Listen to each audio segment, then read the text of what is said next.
today our special guest is Stephanie Domante with Air Force Heating and Air. Stephanie, good to have you here today. Thank you for having me. Absolutely. Now tell us, when I call Air Force, first service call, how long will it take for somebody to get to my house for a text? Sure. So when you call in, myself or my team will answer the phone, and we're going to try to gather some information from you. We'll ask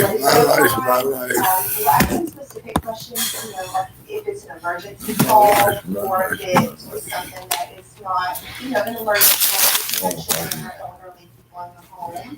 So we will try to get out to you within 24 hours.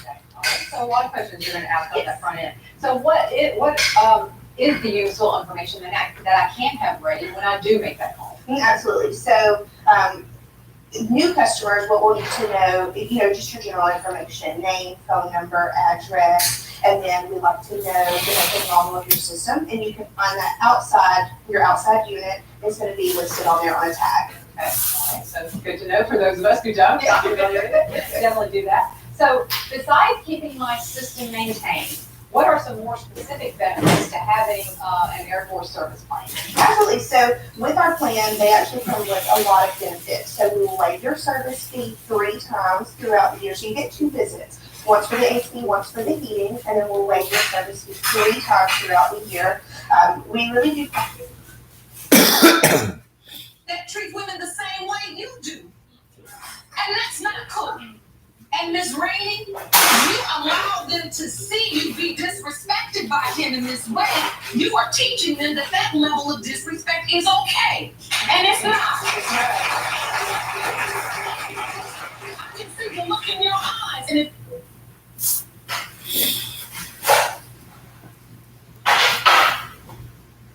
my rates can never be increased, my benefits can never be decreased, and my coverage can never be counted.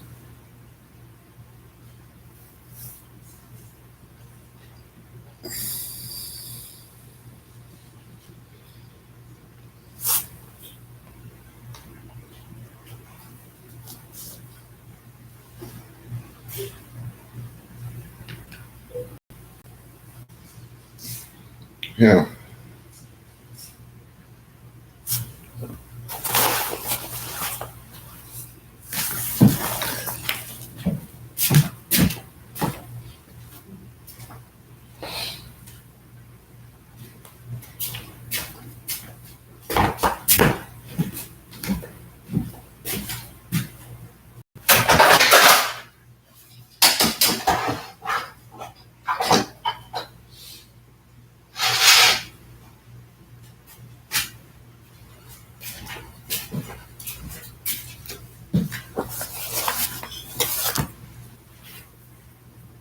Younger.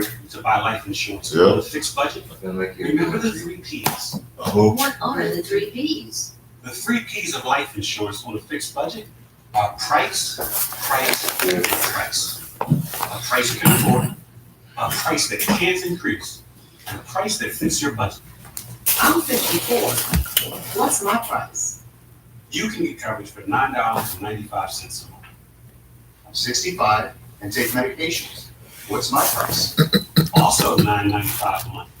I just turned 80. What's my price? $9.95 a month for you too. If you're 50 to 85, call now about the #1 most popular whole life insurance plan available through the Colonial Penn program. It has an affordable rate starting at $9.95 a month. No medical exam, no health questions.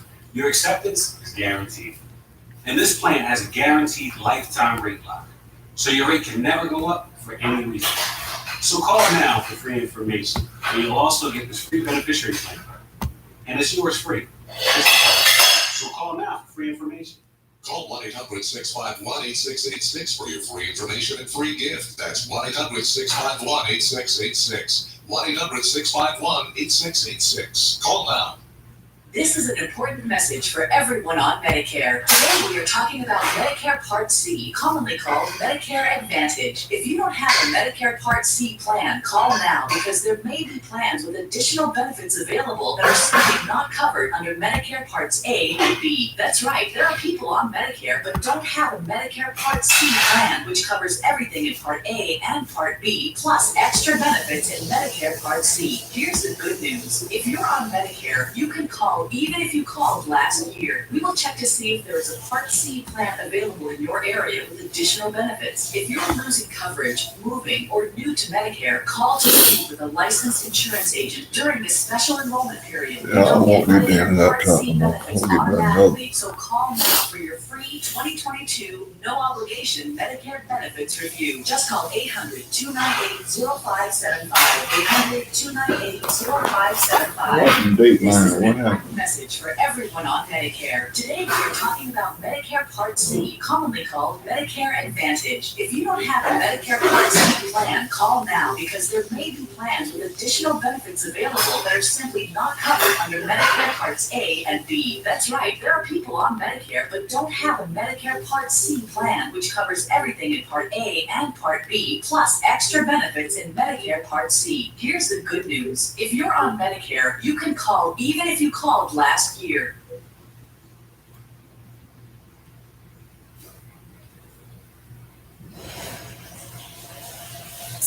Make sure you have Downy Unstoppables in wash scent boosters.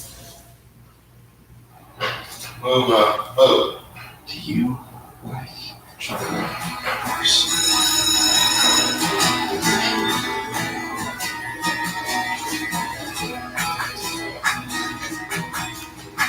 Did you know luxury hair repair doesn't have to cost $50? This Pro Vitamin formula repairs by building new bonds for softness and resilience.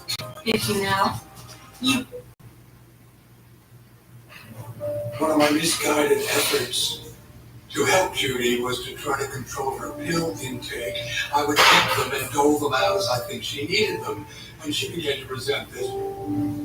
Judy's addiction to pills became so great that in desperate moments, she would literally take anything. June 1969, New York City, 2 weeks before Judy's death. Judy is staying with her friend Charles and runs out of pills. Oh my goodness, I remember, I have a dog who had mange problems, so I had a whole bunch of mange pills, and I'm afraid that Judy did get into those.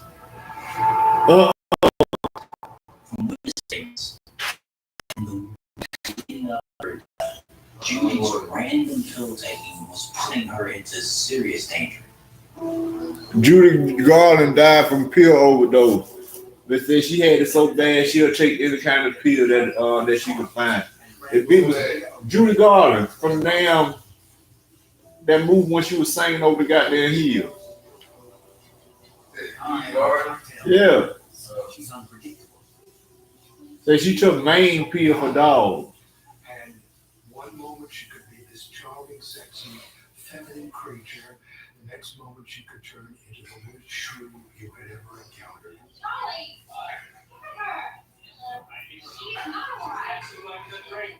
Anita has had enough of Judy's behavior. Suddenly, Judy passes out.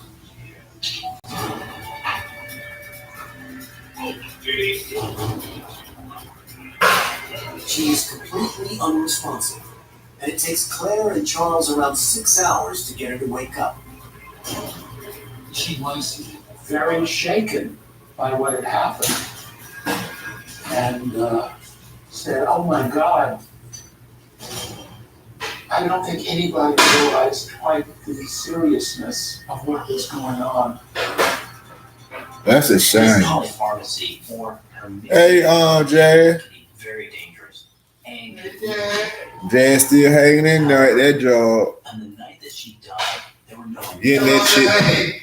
Lewis said, "Hey, Jazz." painkillers found in her system.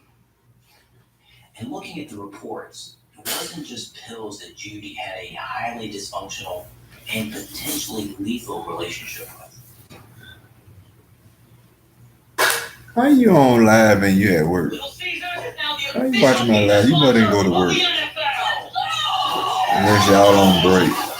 Yeah, y'all probably on break. Or you in the bathroom high. Either y'all on break, you in the bathroom high, or you didn't go to work. Which one is it? With over 100 old world pepperonis. Pizza. You like chocolate bars.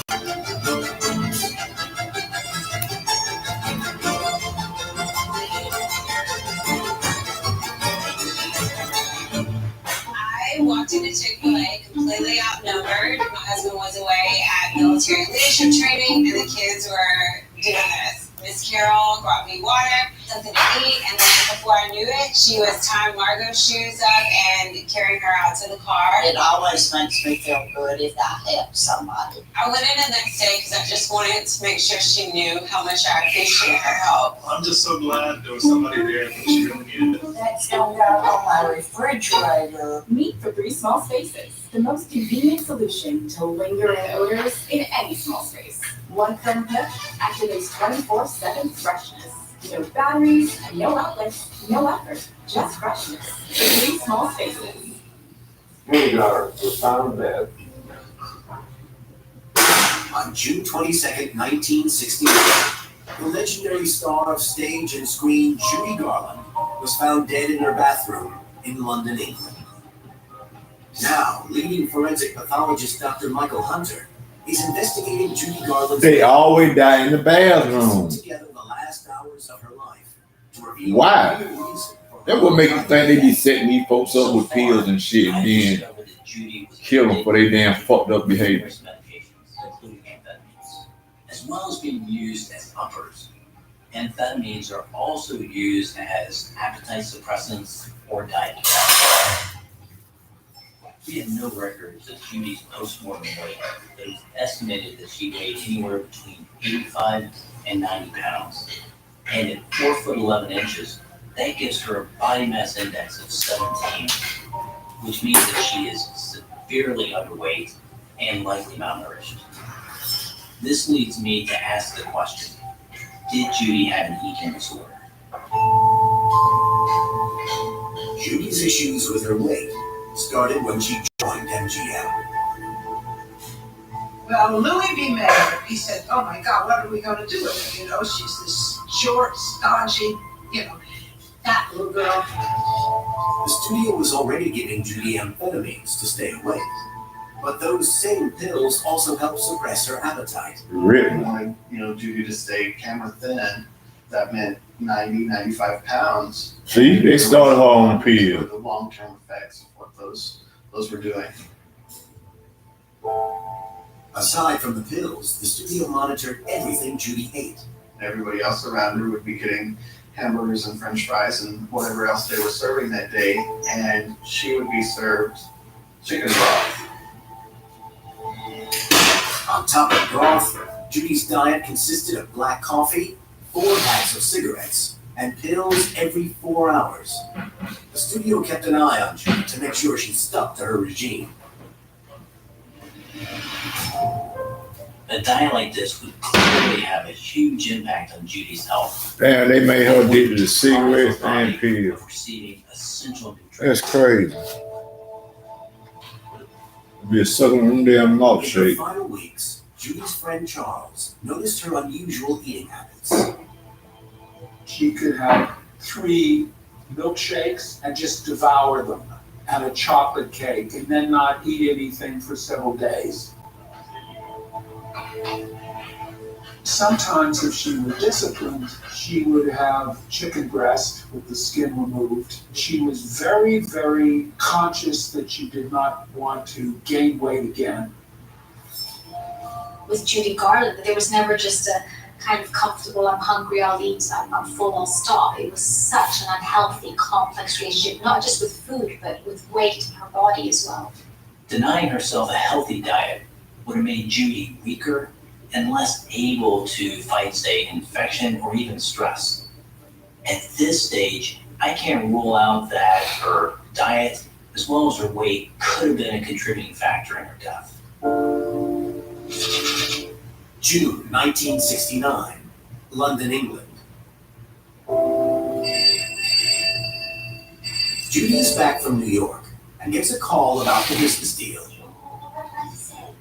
They decided not to go along with using Judy for these theaters. I think it was a big disappointment, no question about it.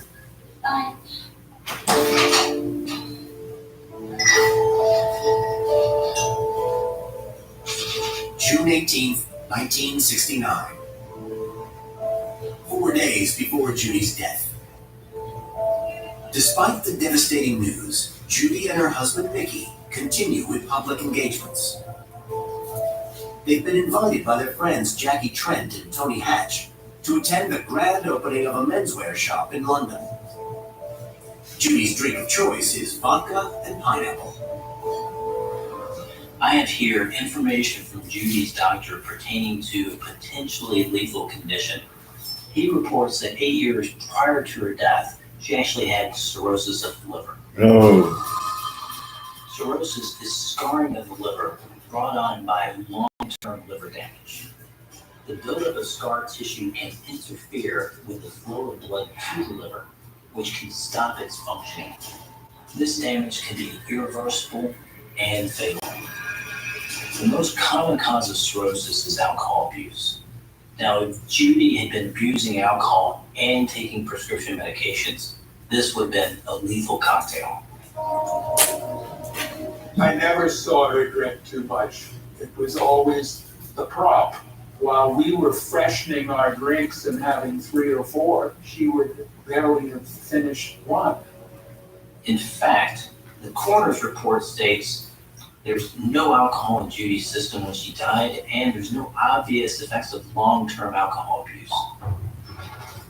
So, if alcohol didn't cause her liver damage, the next most common cause for cirrhosis is hepatitis. Judy Garland is reported recovering today in a Hong Kong hospital from a mysterious illness. Judy's mysterious illness was hepatitis. The virus attacks the liver, and it's reported that Judy's liver swelled to 4 times its normal size. I always wonder what happened to her. Hinders its ability to perform vital functions such as processing blood and filtering toxins, which prevent damage to the rest of the body. Hepatitis could have seriously weakened Judy's system and therefore endangered her health. I'm using salt. I got it. She was going to be sitting in was what they told her. And she responded with, well, it's only half bad. She was told by the doctors that she would very likely not see again. Against all the odds, she found her voice and delivered one of her most successful career-defining performances at Carnegie Hall just a year later. It was really sensational. Her voice was great, her personality was great. Everyone went crazy there.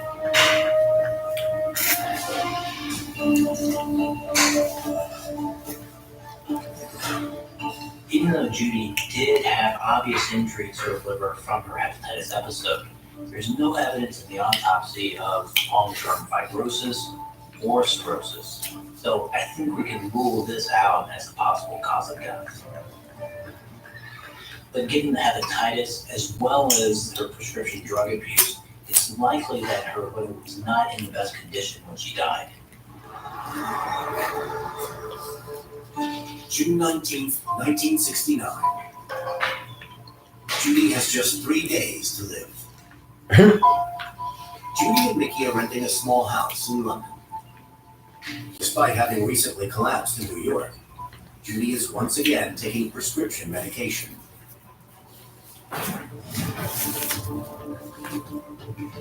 Judy, come. Mickey called me, so I ran over that. Judy, just breathe. Mickey didn't want me to call the paramedics. Oh, wait, he didn't want it to get out that anything was going to be wrong with her. There was a big fight between us at that point. Yeah, can I get an ambulance, please? I mean, we did call the paramedics and they came and took care of her, thank God. So with Judy's collapses, a sign of things to come. Dr. Hunter has discovered something in her autopsy that meant she was dangerously close to the edge. For 7 years, autopsies explored on the wake-up call on top of the listen, examined, There is evidence of a terminal condition that no one knew about. and celebrated lives well lived. We just loved her. Now, streaming free, all day, Just out of control. all night. It's all autopsy. I see that there's more to be about what led to the star's death. The best of autopsy, streaming free all month long. Reels. Sometimes you feel like a nut, sometimes you don't. All the joys got nuts and something feels way better than that. Guess all the joys they comes and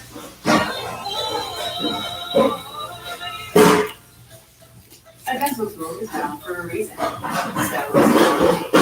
round 47, a round in each team. Simply, you feel if you just left the next. Or only fresh on the crowd. When do you spray Febreze air? After every flush. In my kitchen. Febreze tackles my toughest odors. After vacuuming, because fresh means clean. I spray every chance I get. Starts working instantly to freshen anything. Febreze air. Tongue torch, sack sauce. Tongue torch and sack sauce? With Zaxby's chicken finger plate, the question is not will you sauce those hand-breaded fingers? The question is, can you get extra napkins? In the sauce abilities, only at Zaxby's. I'll be right back. That's what I did when I started this month. Then I realized I can actually do something. Now I use Keeps, the easiest way to keep my hair. And it only costs $1 a day, which means no more covering up. Get started at Keeps.com.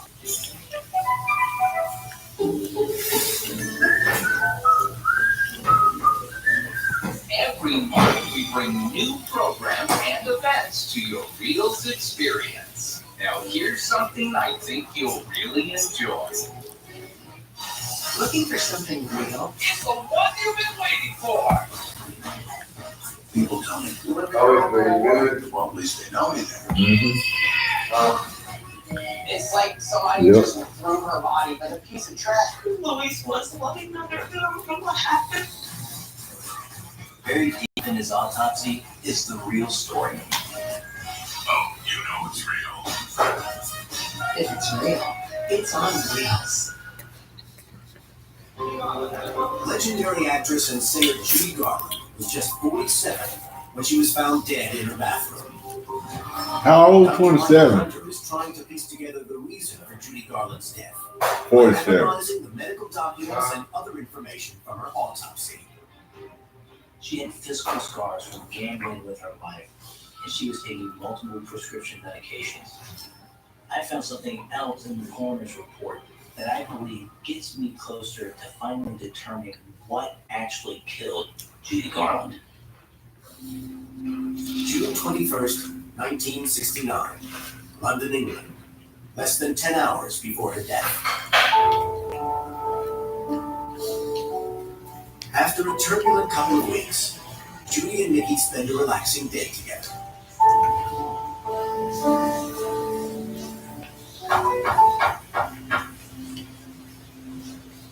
In the early evening, Philip Robert, Mickey's 29-year-old American friend, comes over to see her.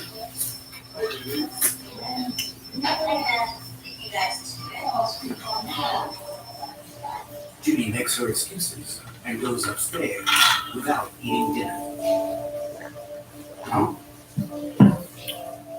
Mickey and Philip eat their meal and catch catch up, while Judy gets ready for bed.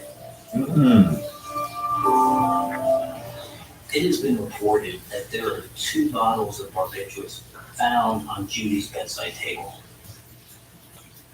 Barbiturates work by depressing the central nervous system, in every part of the body. They slow normal brain function, creating a state of intoxication similar to the effect of alcohol. Barbiturates are such strong sedatives and are rarely prescribed these days. They're usually addictive, they're easy to overdose on, and there's simply no room for error. So what about barbiturates, another one of the many tablets that Judy was addicted to? If it was a serious fear head, I would They would be so loaded up on that they couldn't go to sleep. So then it was time for a sleeping pill. Very often people would be working 14, 15, 16 hours a day. How And do she you would do sleep 2 or 3 hours and then she would come back and perform again.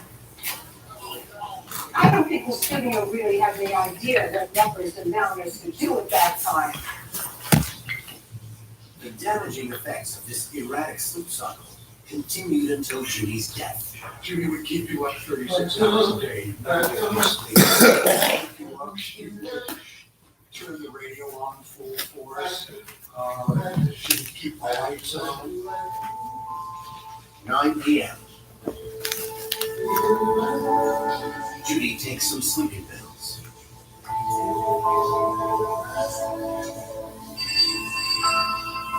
Her publicist, Matthew West, calls to make plans for the next day. He said she sounded happy and serene.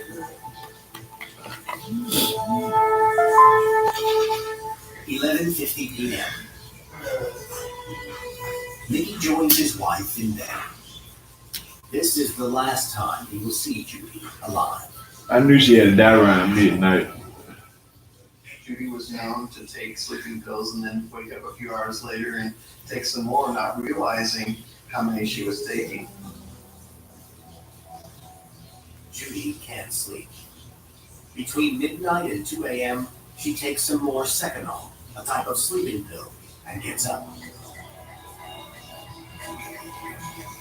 Normally, any one of these pills would send someone to sleep, but over time, Judy's developed tolerance to it, which means that she must use more in order to get the same effect. We know that taking downers to go to sleep and uppers to wake up is incredibly dangerous. It's no surprise that sleep deprivation is used as a torture technique. We need it. In fact, if we don't sleep enough, it plays havoc with you emotionally, cognitively, physically. Judy needs the toilet and makes her way down the corridor to the bathroom.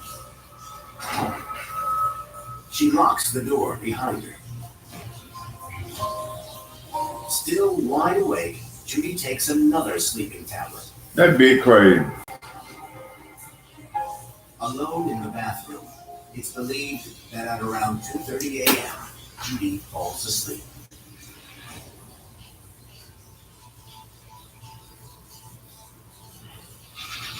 (10:40 a.m., June 22nd, 1969. Nikki is woken by a call from Charles Cochran, who wants to speak to Judy. But she hasn't returned from the bathroom. Judy? Nikki goes down the corridor, but the bathroom door is locked, and there's no reply from Judy. Unable to get in through the door, Nikki climbs out the window and makes his way to the bathroom. He sees Judy slumped on the toilet.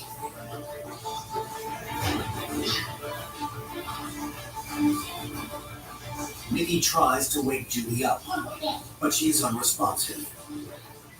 He picks her up. She's stiff and cold, and then she appears to exhale a large breath. Last one. When Nikki found Judy on the toilet, it was clear that rigor mortis had already set in.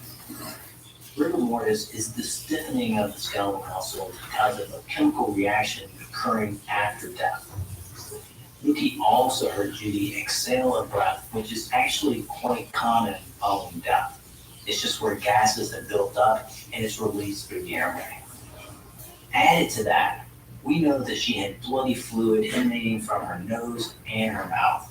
And in retrospect, I think it's clear that she'd been dead for several hours before Mickey found her in that bathroom. Mickey places Judy back on the toilet. He rushes downstairs to call for an ambulance. 10:50 a.m. Paramedics and police arrive at the house. Go, guys. They check her vital signs, but it's too late. There's nothing they can do to save Judy. At around 11 a.m. on June 22nd, 1969, Judy Garland is pronounced dead.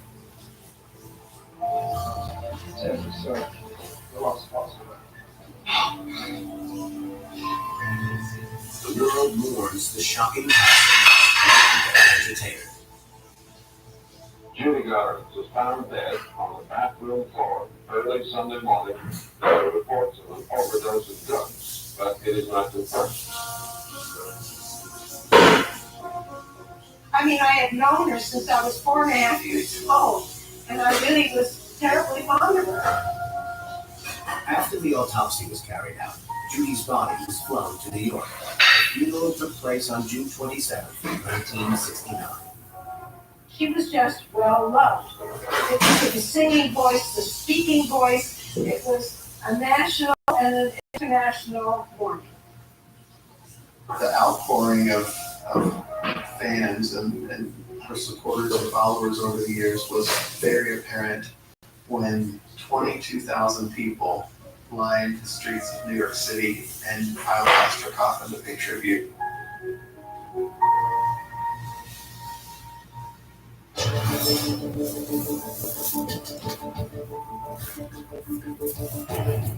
Coroner's report states that 4.9 milligrams of chlorobarbitone, which is a barbiturate, was found in Judy's blood. This is a very high amount. At first glance, it appears that Judy's death is from an overdose of sleeping tablets. But she'd been taking these sleeping tablets for decades. So how could she have got it so wrong on this occasion?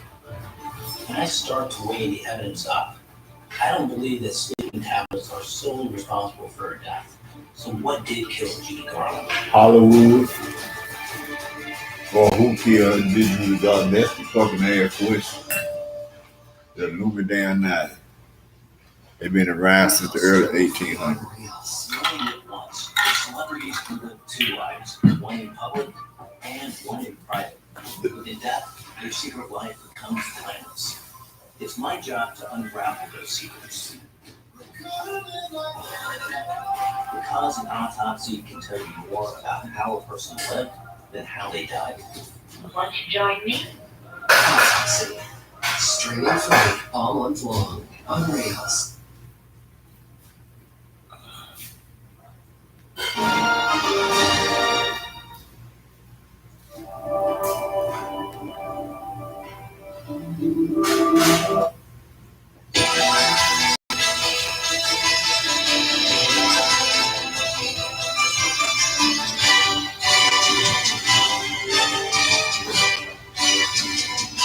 What the hell? Oh. Huh?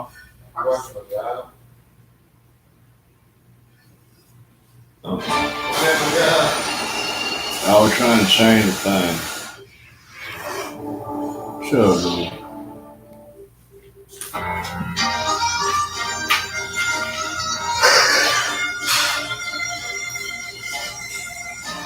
In the heat of night.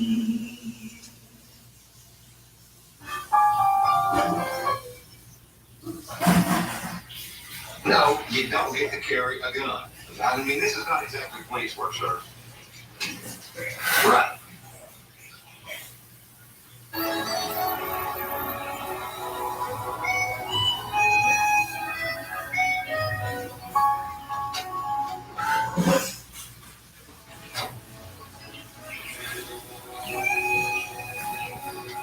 Ain't nobody watching my live Between 9 and 6 on p.m. YouTube. 3 references that pay $7 an hour.